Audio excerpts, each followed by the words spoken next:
I'm not sure how I trumped that. No, I only said that because there was a great slide that was up there that made me think of what happened in Congress yesterday. It had a bunch of red arrows going down and one blue arrow going up. So may that become our happy point in 2018. So when Mark asked me to talk about serendipity, it kind of describes my life. And it's a very interesting word because it has chance and then it has happiness. We get chance every single day from the minute that we wake up. Happiness is something that we choose through the chances that we decide to take. So it's a very interesting word to me. So I thought I'd take you through some of the more funnier stories. They won't involve love affair. But I will tell one love affair story. As a DJ at Love Affair, last call was at 1:30. And the owners of Love Affair were these two old grumpy Greek guys. They were all about the bar sales. They weren't, about the, gay guys on roller skates serving drinks. They weren't about all the people dressing up like they were nurses, dancing on podiums. They weren't about any of that stuff. So, if last call was around 1:30 to 2, or 1:30 to quarter to 2, you had to basically do it. I would always put on a song that would clear the dance floor at 1:15. People would go get drinks. Then half an hour later, last call to get drinks again. But the owners would phone up, why are you clearing the dance floor? We don't pay you to clear the dance floor. I said, you pay me to help you sell alcohol. You get 2 last calls. They phoned up 3-4 times and they stopped phoning. Because on my nights, the alcohol sales were up. So I got more nights. So that was Love Affair, which was a great place to play music that nobody had heard. And it was great because the only music that you could hear then was on the radio. And the music that was on the radio was not the music that resonated with me personally. So, let's follow that path. 1986, a band called Skinny Puppy. Does anybody know of a band called Skinny Puppy? Okay. So they were a decade ahead of Nine Inch Nails in a certain sound, in a certain lifestyle. And I had tour managed their first tour. Did not want to go and tour manage anything after that. So I hired someone who I thought was a really good tour manager. So they're going around North America. I'm shipping out boxes and boxes of, T-shirts that had skeletons on them, and big posters that had skeletons on them, and everything was black, the odd white, and a little bit of red. An amazing band. But the only problem is I was sending all this out and no money was coming back. So I finally figured out that the band was taking the merch sales, and along with the tour manager, they were partaking and having a party every night. Which means I had to fly to New York with about 2 weeks left in the tour and fire the tour manager. I get on the tour bus that night after, dealing with that. And of course, the band's partying. They're in the back lounge. So I basically lock the door. I put my foot against it. And after about half an hour of them pounding to get out of the back lounge, they finally fell asleep. That was the last party that happened on that bus while I was the tour manager. But the really interesting thing is, I find myself at a club in Halifax called the Flamingo. My founding partner, Mark Jowett, had been there a year earlier with a band called Mauve, which Mark referenced a little bit. And they had a support band with a certain singer named Sarah McLachlan, singing cover songs, the Cotto Twins and Kate Bush and all of this stuff. Mark was blown away by her voice, tried to sign her, but at that point she was 16, living at home, no go. So here I arrive with, Skinny Puppy, playing at that club that she's working at. Now she's 17, she's living with her boyfriend at art school. First thing I had to ask her was, is there any way that we can use your shower that night, because my singer gets covered in fake blood and he needs to shower before he gets on the bus, or the bus is a sticky mess of sugar and we'll have ants everywhere. So she says yes. She should have said no. But the bottom line is, it allowed me to get someone who I'd never met, who I've never heard sing, who at that point had never written a song, and we sat on a tour bus for 1 hour, and I offered her a 5-album contract. And 9 months later, moved her here. You knew it. It's intuitive. So that to me is serendipitous, because I had to go out and do something that I didn't want to do with one artist, which turned into something completely different. And that was the first time inside my life that I really followed my intuition in a really true and honest way. Before that, creating network was all force of will. Something that I really wanted to do and was pushing through boundaries. I had blinders on. So all these people telling me it's never going to work, you're going to fail, only added fuel to that sort of fire. But this is the first time I kind of looked at a situation and went, my intuition's screaming to sign this girl. Even though I've never heard her sing, and she's never written a song. Now I asked her, do you think you can write a song? Oh, absolutely. Now it took almost 2.5 years to get that first album because she didn't know how to write a song. Because in all honesty, at 17, have you really lived a life? No. And what are songs? They're not lyrics, they're not chords, they're not melodies. Songs are emotions. So you need to live it in order to sing it and be authentic to it. So she needed to live life. So needless to say, she moved out here and she lived life. But she also worked at a little tea shop, and she did everything that she had to do to basically earn it. So the second story with inside the music side on the serendipity would be Avril Lavigne. So I can remember Mark walking into my office going, you have to watch this. And this was a VHS tape, back then, that's what we had. Sticks it in, and there's this girl looking completely bored in an unfinished basement with a light bulb hanging over, singing covers. I'm like, Mark, what do you want me to do with this? Like, she's bored. And he looks at me going, most English bands look at the feet when they play too, Terry. Just listen to her sing. So she sang a cover version of Sixpence None the Richer, Kiss Me, which is an artist that we managed. I went, not bad. And then she covered Sarah's Adia. And inside that song, Sarah bends her notes. It's incredibly hard to bend a note. And I went, wow. I went, okay, so what do you want to do? I want to fly her to New York to put her with some songwriters. She's from a little small town where the biggest restaurant's a little pizza joint with 6 seats. So Mark does that. I stopped thinking about it. Then Mark comes, he comes in and goes, you know what? Arista, a major label, wants to sign her. I'm like, I thought we signed her. Yes, we did, but they want to sign her. I went, okay. And the manager's a bit of an asshole. I went, okay, because Sarah was signed to Arista, Dido was signed to Arista. Last thing I want is to have someone of that nature inside my life. So I went, just let her go. He's like, what do you mean? I said, just let her go. If that's what she wants to do, just let it happen. I thought nothing more of it. About 6 months later, I get a call from the head of marketing from that same label. We have this great new artist, just fired her manager. We got these great songs, and I'm like, who is it? I kind of chuckle. I'm like, okay. He said, we really want you to fly out here to meet her. I'm like, well, why don't you fly her to meet me? They're like, well, what do you mean? He says, I said, Mark, it was a different Mark. How do you think she got from Napanee to New York? He says, I don't know. I said, let me fax you something, because back then, we just didn't have the ability to quote him. So I faxed him a plane ticket. And he phoned back, went, we'll fly her to you.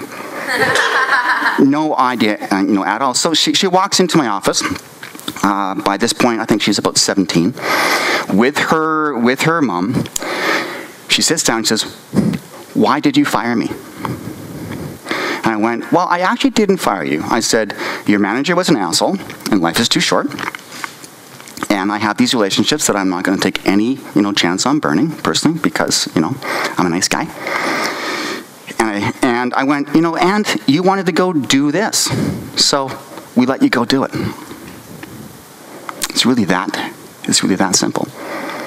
We became her manager for her next 3 albums. And she became one of the biggest artists in Asia ever, and the first major North American artist to do an actual tour of China Not just Beijing and Shanghai, but China. Places where there is no roads for our trucks to go. Probably the most challenging tour we've ever basically done. But that is, again, a story in doing the right thing and allowing the universe to kind of do what it actually does. I'll do one more that's a lot more personable. 13 years ago, after being in a 20-year relationship, I became single. What do you do when that happens? I'm like, I haven't dated in so long. I don't have a clue what to do. So I went to the girls in the office, okay, I don't like bars. I spent too much of my life in bars. I don't want anybody to know who I am, so I can't go to anything musical. What do you suggest? They took me to a yoga class.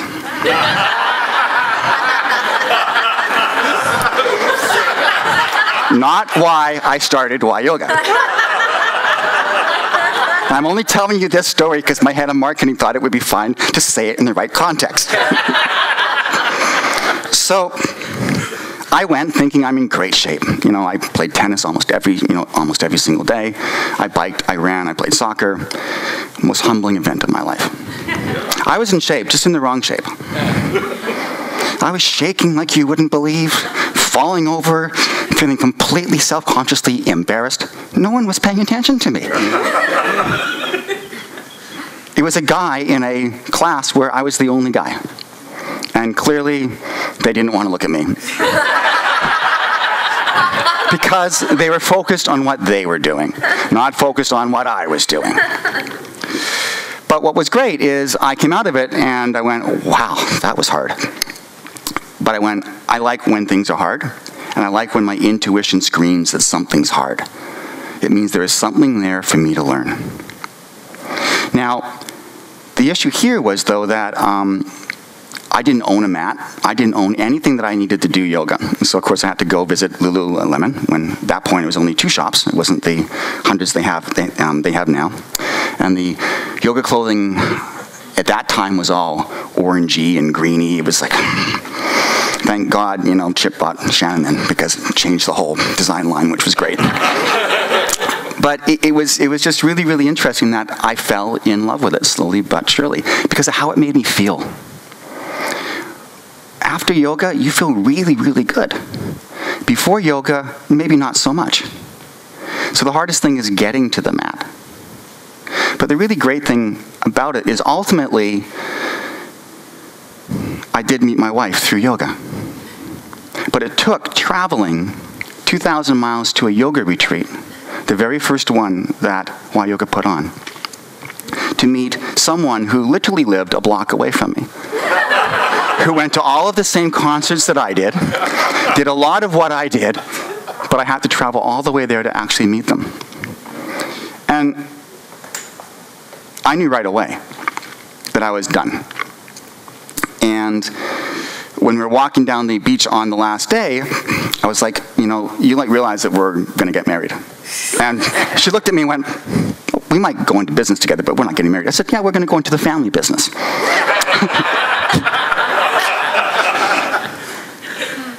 She couldn't believe that she had met a guy that made his own almond milk. That was a really big plus for me. So ultimately, we actually did end up getting married. And we have 2 beautiful little girls, which is why I don't get an awful lot of sleep. But the sort of moral of that sort of, story is it's kind of, that's why I went initially. But Y Yoga is not about that. But if you're a single guy, you'd be stupid not to go to yoga. And it doesn't have to be at Y Yoga, okay? And the interesting thing, too, is where the name of Y Yoga comes from. I was stuck in a cab in London. And cab rides in London, you have to do at least 50 circles before you actually arrive at your destination, right? It's like, why am I in a cab? Why didn't I just go on the, tube? And I was trying to think, what am I going to call this company? What does it look like? I need to create my own yoga studio because I can't find one in Vancouver that I would be a member of. I can find teachers that I love, but I can't find a studio. I don't want to change in a closet, or if I'm having a shower, it's a gang shower. Like I'm over that. That was over at college, right? So it's like, I need to build a studio for myself. And it's that concept and thought that's selfish to be selfless. Because if it's something that I desire so much, I'm not the only one. And it's that understanding, and it's the same concept of music. And yoga and music are the same business. They're thousands of years old. They both deal with emotions. And the business opportunity on that is the monetization of those emotions. It's the exact same business. But it's like, why do I do this? Why do this? And finally I'm like, why? But rather than spelling it, W-H-Y, yoga, it was just Y-Y, yoga. So that's where it came from. And by the way, Will, when I think about it, you should do an audio version of your book, because you have a voice made for radio. Just an amazing voice, like that storyteller. And he's even moving around like he's telling this story. You need to take that attack to it, because you will emotionally connect with people. So if you haven't done an audio version, please do. Okay? So there's 3. How much time do I have? Am I almost out? Okay. Because it's like never ending. I get a note from Australia last night. We need a business person in this music conference that we're bringing over that's happening in August. I run into someone who could actually fit that description perfectly, and he will email me today. I'll pass it on, and he'll have a gig August 13th through 16th. That's what happens when you're open to actually allowing it to actually happen. Now, every day, serendipity touches me, because as I get older, I understand the power of intent. I understand that we're all entangled. And I understand that if I leave myself open, and I'm aware, things will happen. So usually, if something comes at me once, if I like it, I'll leave it alone. If I love it, I'll act on it. If I like it and I leave it alone, and then it comes at me from a completely different angle, I start to pay attention. If it comes at me through a third completely different angle, I'm like, okay, universe, I hear you. Let's do it. And it happens so often, it is ridiculous. A manager from Australia, everything seems to be Aussie-based today, sent me an artist back in March. I kind of liked it. Not enough to love it. And I have to love something for me musically to get involved with it. Then on an A&R call, 2 separate managers bring that same artist forward. I'm like, okay, done. We have to now pursue this. That's a daily event. I'm not saying that we sign an artist every single day, although I've signed 25 artists in the last 9 months. Because I really believe that we're about to see the rise of the middle class artists. The artists that are not interested in being on top 40 radio, but are interested in telling a story and putting it out there. And I think there's an audience for it, because most of the consumption of music now is no longer through radio. And we live in a flat world. The music that I love, which is rainy day music, is really popular in the Nordics and on the Northwest. To the point that, the fellow who runs Europe for me, who lives in Hamburg, Germany, which is a very gray, rainy city, politely requested that I sign a happy artist. So about 15 seconds after he sent me that, I sent him a link of an artist who I was about to sign from New Zealand, who wrote happy songs. It's called Graham James. He wrote a song called Alive, which is an amazing, amazing song. Well, it turns out that this artist from New Zealand is actually from Holland. And he's moving back there. So not only does my German guy get a happy artist, he gets one that's going to be right next door. This same artist sends me a note 4 or 5 days ago. Hey, I'm coming to Swift Current, Canada. I went, Saskatchewan? I went, yes. I went, why? Turns out someone was going to make a wedding proposal to his girlfriend, and that song Alive was their song. I said, you realize that this could be great or really awkward. So he lands in Vancouver when we go have coffee. He's already got a whole album of names written out if it goes awkward. I haven't heard. I asked him just to send me a text saying either yes or no. So I get a sense of what the next album's going to be. But again, I'm just telling you stories of serendipity over and over and over again. So it's understanding that chance is every day, it's every moment. It's what you decide to do with it. Depends whether you're happy or whether you're in a rainy day mood. Just because I like rainy day music doesn't mean I like rainy day mood. I like rainy days also because our yoga business does way better on rainy days than it does on sunny days. So I'm very attuned to the weather. Y yoga will get to a point, hopefully, I don't have to be worried about the weather, frankly, because I could do with some sun right now. So I will leave it at that, and maybe now we should go to questions. The minute he got up, I knew it was over. Round of applause. Thank you. You're welcome. Whose group came up with a really killer question I want to see somebody put Terry on his heels. Oh, Matt Pescalua's hand goes like this. Me? I'm on my heels. We were just talking a lot about how you... Actually, Matt, tell us who you are. Yeah. Oh, okay. My name's Matt. That's who I am. Matt, I am. So we were just Sam, talking about those moments where you want to dial into your intuition, to trust your gut, to find those instances, like what is it for each individual. And I think we all kind of agreed when we talked about when it comes to a very successful man who sat there and said, I trust my intuition, I trust my gut. I think the line we threw out was, there's got to be a point sometimes where you just say, excuse the language, but I don't give a fuck. Whatever happens, happens, right? So we were thinking, okay, if there's 10 times where you trust your intuition, how many times does it blow up? And you kind of just go, oh, well, that didn't work, move on. Okay, so think of this. What's the biggest barrier to intuition? Logic. Deleting the logic is really, really hard, especially when you come from an engineering point of view, because if you delete that too much, your bridge falls down. For me, it's whenever I stepped away from my intent, my intuition was not true. So if I heard a song going, oh, I could sell millions of that. Okay, I didn't go, do I love it?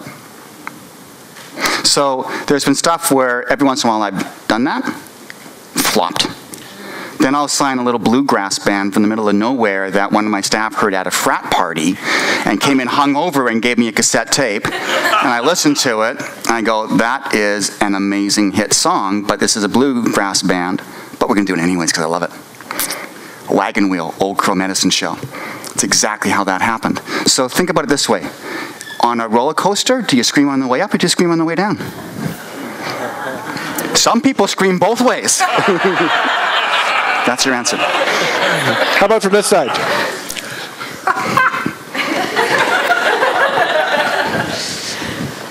My name is Megan Robinson. Thank you so much. So I've always been really passionate about community and business and sort of creating opportunities. And I started a new job, and I'm a rental and sales manager at the Culch, and I wanted to figure out how to get younger people and more music into the venue. And so, like you said, I said fuck it, and I decided to produce my event. So it's called Eastside Live. I'm hoping to turn it into a concert series. It's on May 21st, and it's with 4 local emerging bands. And my question is, will you come?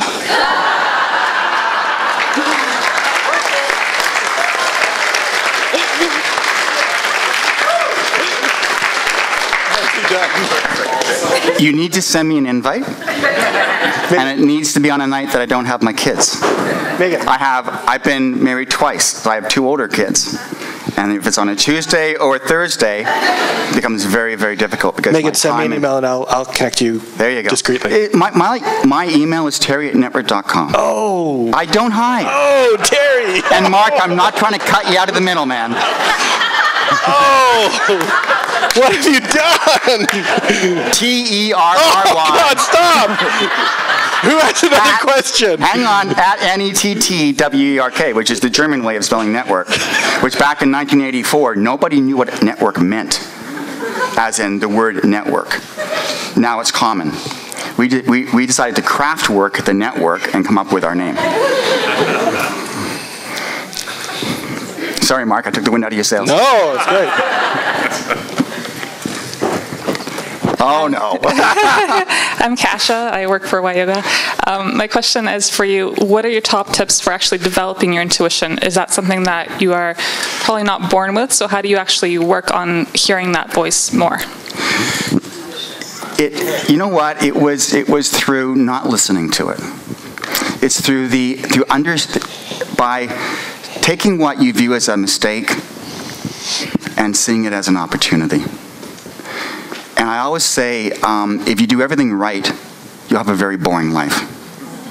Because you'll miss so much opportunity, because you won't know any differently.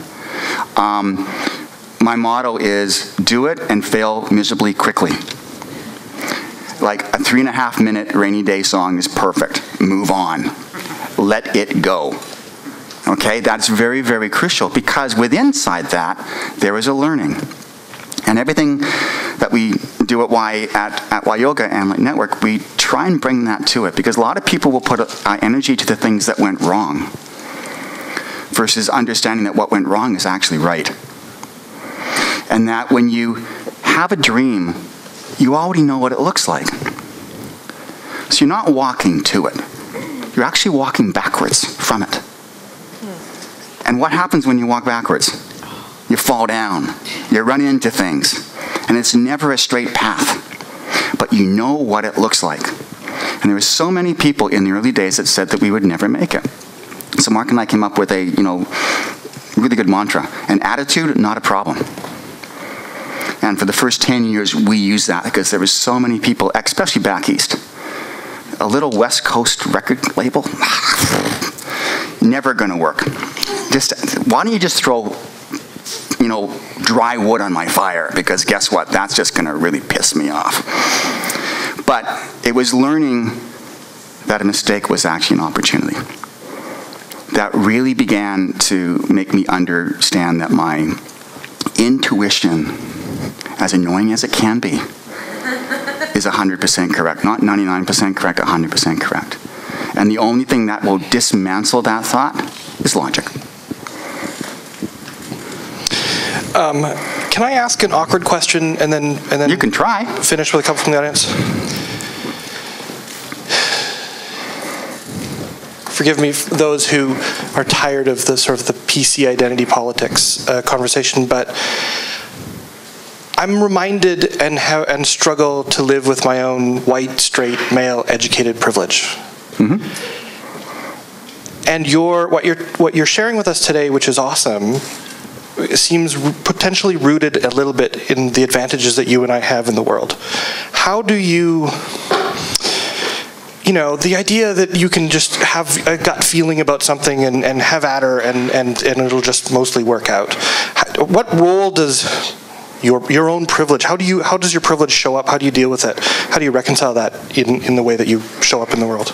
Well, I think privilege is a really interesting thing because it's a perception. And it gets in the way. I mean, for the first decade of Network, Mark and I would have done better if we'd been on welfare. I worked at a fish factory. I was a lifeguard. I was a barista for one day. I got fired. I, delivered pizzas. I did the DJing thing at Love Affair. I worked at a record store. I did all of these other jobs. My diet was really shitty. Peanut butter, frozen peas, rice. It was all that we could afford. Those were amazing days. Amazing days. Because we weren't tied down to anything. We were scared of absolutely nothing. And that is a human quality. It's not one based on privilege. Privilege, to me, brings in logic. It brings in, well, what are people going to think? The what are people going to think is your ego. And And what's really interesting is when you have young artists and you build them into superstars all around the world, the ego grows in that process. And with the exception of Sarah, I don't think I got more than 3-4 albums with any artist because I don't buy that. So you become the only honest voice within inside the room. So privilege is that, in all honesty, I was born in Canada. That is my privilege. And that's an amazing privilege. But it does not mean that I'll succeed or that I'll fail. But if I do fail, there's someone to catch me. And that doesn't exist everywhere else in the world. So that's a great privilege. Thank you. Who was that? So I want to ask you a question about the dark side of impulse or intuition. What happens what do you do with anger? Because, I think a lot of people are terrified of anger and will go to great lengths to avoid their own anger as well as other people's. And yet, personally, I've found that anger is an incredibly transformative energy, and that if you use it and you use it smartly and skillfully, it can transform things. So I was wondering, what is your opinion about anger? I have multiple thoughts about anger. There's the physiological part of anger, which is when you get angry, the chemicals within inside your body change, and it's toxic, and you're hurting yourself. So maybe this is a good part where logic comes in. Do you want to hurt yourself? So getting angry, you're poisoning yourself. Point 1. 2, if you're angry at something, it's because you have an issue with something. And funny enough, that is your issue. So the minute that you own it, the anger goes away. Because you realize it's my issue, it's not the other person's issue. So those two things, those two understandings, might not stop me from getting angry, but it takes the anger from simmering down to maybe a little short burst that I feel a bit embarrassed about afterwards, of about 15 seconds. Because 1, I don't want to poison myself. And 2, it's my issue, not the other person's issue. And those two things, I think, are very, very powerful. And then it allows you the opportunity to change the conversation. Because usually anger comes from the fact that you're going down the same rabbit hole over and over and over again. But 2, you can split your conscience and see yourself in like a point of anger and the effect it has upon you and others around you. You can't change it. The minute that you can change it, you get the opportunity with inside the anger. One more up here. Here we go. I saw a frantic, me. Thank you, Mark. Hi, I'm Susanna.